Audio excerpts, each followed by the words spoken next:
Angel Reese doesn't like Caitlin Clark. Go back to when she won a national title. She didn't celebrate with her teammates. She mocked Caitlin Clark. So there's jealousy there. I certainly see that with her. I don't know about the league. Did you see what Dan Patrick just said about Angel Reese?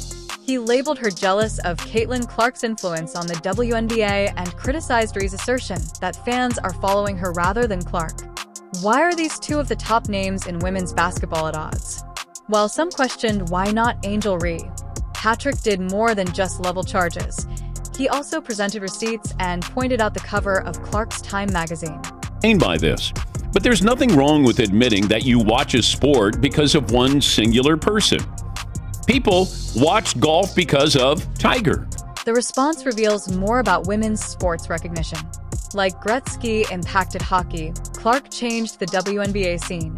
But this dispute may be a reflection of something deeper about renown recognition and the evolving nature of women's basketball. I do think that she's benefited.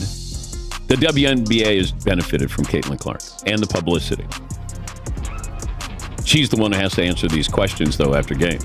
While everyone is talking about the Caitlin Clark effect on viewership, Patrick focused on something that revealed Reese's own statements regarding the WNBA's growing popularity. Reese presents an alternative story, asserting that she is truly to blame for the increased ratings and new fans. Basketball, people are pulling up to games. We got celebrities coming to games, sold out arenas, just because of one single game.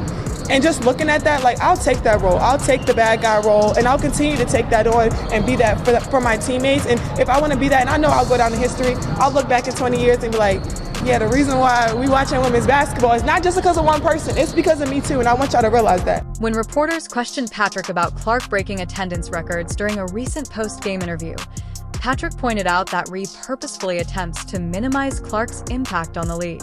Patrick's analysis is compelling because he saw through this facade like a detective identifying contradictions in a witness statement. Reese immediately shifted the conversation to her own impact, which Patrick recognized as a deliberate trend.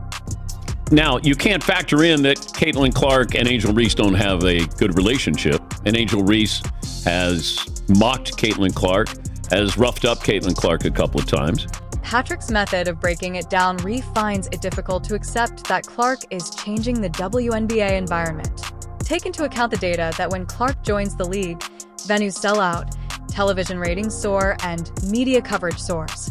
This reality puts someone in a difficult position to represent the league. But make no mistake about it, Caitlin Clark is the reason why everybody has an opinion on what happened in that game. It's Caitlin Clark. This is not an isolated incident. Following a sold-out game in Chicago, either Patrick cited several occasions in which Reese tried to take credit for the WNBA's development moments. Reese claimed that her social media following was the reason for the increase in attendance, even though statistics indicated that ticket sales had skyrocketed following Clark's draft announcement.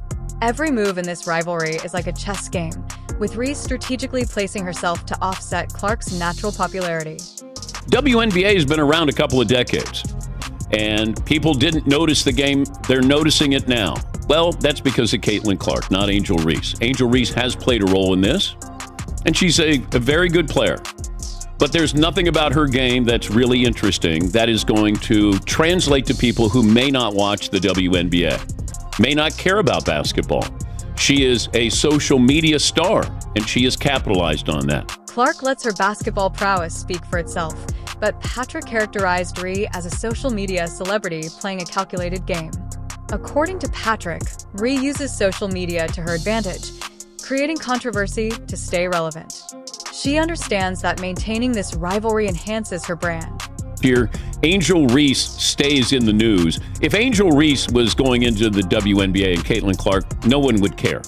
She'd be like, oh, okay, that woman's really good on the offensive boards. I mean, that's really what she is. Reese understands that Clark's innate ability to draw fans with outstanding basketball is special, which is why Patrick finds it intriguing that Reese has deliberately chosen to play the villain in order to contrast with Clark's image while maintaining both players in the spotlight. But I think Angel Reese is jealous of Caitlin Clark. She thinks she's, the reason why this is all happening here. Caitlin Clark was going to get eyeballs whether she played against Angel Reese in LSU or not.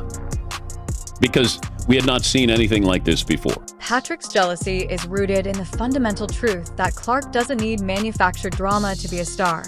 Her game speaks for itself. Reese has established her platform through her carefully manicured persona, and this rivalry proves her talent. But Patrick implies her route to stardom calls for different strategies than Clark's obvious basketball appeal. Caitlin got all of this exposure. She's getting endorsements because she's unique. It's like Steph Curry's unique, Tiger Woods' unique. Not everybody gets it just because, hey, I put in 10 years in the WNBA or the PGA Tour or the NBA. It doesn't work that way. It's supply and demand. Do they want to buy your shoes or do they not? Do they want to play your basketball? Do they want to play with a Wilson? I mean, that's what this is about. Patrick's juxtaposition of Angel Reese and Draymond Green exposed a much more calculating aspect to Reese's WNBA career strategy. Patrick revealed what he believes to be a calculated tactic. Reese is attempting to become the NBA's most infamous provocateur for women's basketball, just like Draymond Green did when he established his reputation through controversy. On the hardwood, Reese seems to adopt this tactic, which prioritizes controversy-based brand promotion over playing style. Angel Reese wants to be Draymond Green. She's more Dylan Brooks. Like, she's trying to be an instigator. She goes out of her way to criticize Caitlin Clark. So if you factor all of this in, that's when people have opinions that aren't basketball related. Patrick called out Reese directly as an instigator who is purposefully creating a villain persona in the women's game. According to Patrick, Reese is following exactly the same blueprint, using Clark as her main target as proof. Draymond Green has built his entire brand around being the bad guy, the enforcer, and the one who gets under her opponent's skin. Patrick cited certain on-court instances that illustrate this trend, citing a play in which Reese seemed to strike Clark in the head during what he said was a block attempt. According to Patrick, Reese's attempt to block the shot resulted in her striking Caitlin Clark in the head or across her face, which is consistent with a history of physical intimidation techniques directed exclusively at Clark.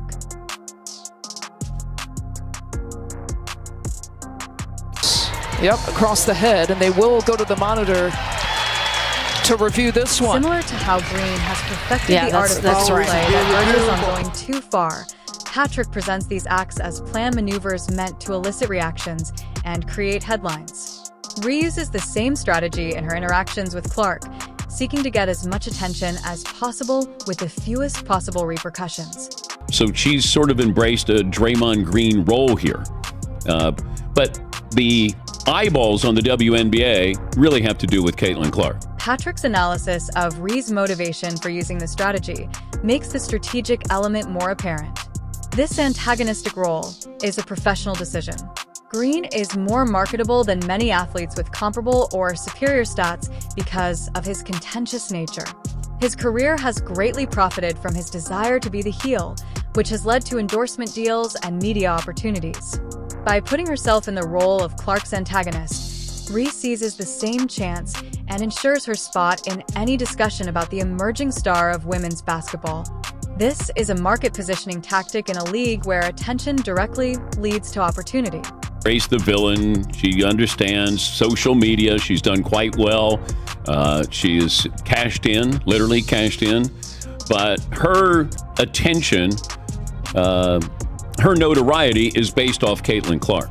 However, there are advantages and disadvantages to playing the villain. Even though it could garner notice right away, it runs the risk of overshadowing real sporting achievements. Green's defensive prowess is somewhat overshadowed by his technical fouls and suspensions. Reese's combative demeanor could draw attention away from her remarkable abilities to score and rebound. Reese purposefully attempts to be the antagonist to Clark's hero because controversy sells, and she uses the competition between the two to boost her visibility and marketability by taking advantage of the enormous amount of attention Clark receives, as Patrick explains in his description of the power dynamic. Angel Reese always comes off as the victim, and she's leaning into being, the bad guy. Here she is post-game. For inside, I think we were playing really hard. I think we went up really strong a lot of times and we didn't get a lot of calls. And going back and looking at the film, I've seen a lot of calls that weren't made. I guess some people got a special whistle. All right, special whistle. She's referring to Caitlin Clark. When Time magazine featured Caitlin Clark on their cover, a moment that should have been celebrated throughout women's basketball instead became the perfect evidence for Patrick's jealousy theory. When Clark landed that prestigious spotlight, the reaction from certain corners of the basketball world proved exactly what Patrick had been saying all along. Instead of a universal celebration for this milestone achievement, a different question immediately surfaced: where's Angel Reese? This reaction became Patrick's watershed evidence. And if these calculated moves weren't enough, the next piece of evidence left no room for doubt.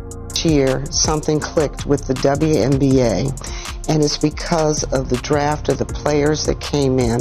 It's just not Caitlin Clark, it's Reese. We have so much talent out there that has been unrecognized, and I don't think we can just pin it on one player. Instead of acknowledging this accomplishment, Patrick drew attention to how quickly the focus shifted from celebrating who was featured to discussing who wasn't.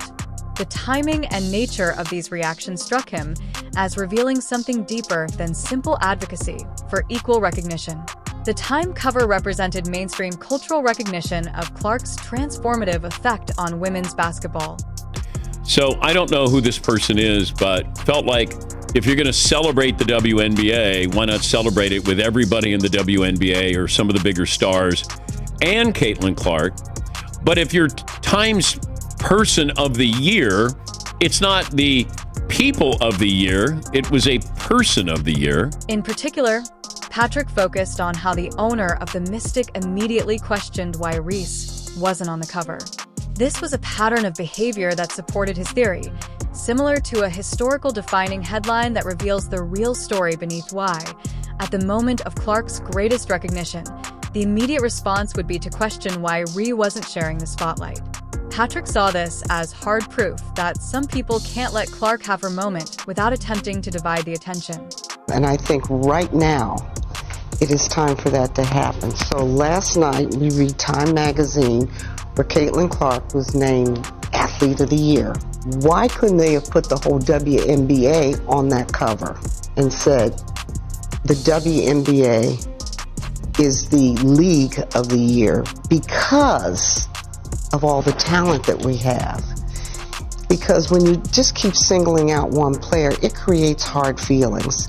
And so now you're starting to hear stories of racism. The timing was what really had Patrick excited.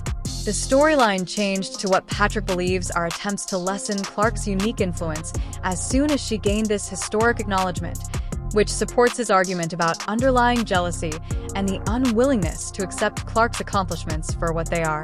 Gerald Miller or Cynthia Cooper, like, it's a win. We got to... Oh, God. Just, this is a unique moment. Caitlin Clark did for the WNBA what Wayne Gretzky did for the NHL when he went to the LA Kings. It's okay. Take a victory lap. Patrick was able to make a potent parallel because of the Time cover dispute. He compared Wayne Gretzky's influence on hockey to Clark's on women's basketball, noting that Gretzky increased the NHL's overall prominence and appeal. Since the rising tide lifts all boats, Patrick contends that Clark is doing the same for the WNBA, opening doors for all players. However, Patrick feels that some people are unable to accept that Clark is bringing about that tide. You don't have to go, oh my God, these people are mad, or this person's mad, or this group is mad. Caitlin Clark changed the WNBA. It's okay. Patrick's concerns regarding Reese's absence had nothing to do with justice. Rather, they had to do with a refusal to acknowledge Clark's special effect each time he does something noteworthy.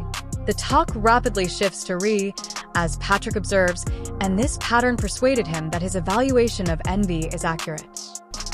It's okay to say that. You're not diminishing what the founding, fathers of the WNBA did. You're not. She's the Time Person of the Year. That's all. The league won. As one of America's most prestigious publications acknowledged Clark's cultural significance, the Time magazine cover became Patrick's conclusive evidence because it shows objective third-party recognition of her impact. However, the immediate response was to wonder why Reese wasn't there as well. This moment captures the changing narrative in the WNBA, where accomplishments speak louder than demands for equal spotlight. But every time we think there's a win, there's somebody who brings something else up. And it's unfortunate. It's like when Tiger joined the PGA Tour. Did we say, oh, Time's, man of the year? Well, you can't have Tiger on there. We have to have everybody on there. Well, Dan, there you have it. Patrick has fully revealed the true narrative behind the WNBA's increase in viewership, which we have all been speculating about. While some contend that multiple players should receive equal credit, Patrick consistently attributes the rise in WNBA viewership to Caitlin Clark, highlighting that the league's increased visibility is primarily due to her presence. Clark is bringing in the fans, selling out arenas, and changing the game forever. As Patrick demonstrates, there is only one driving force behind this WNBA revolution. Caitlin Clark, do the numbers, in your opinion, speak for themselves, or is there more to this revolutionary tale in women's basketball?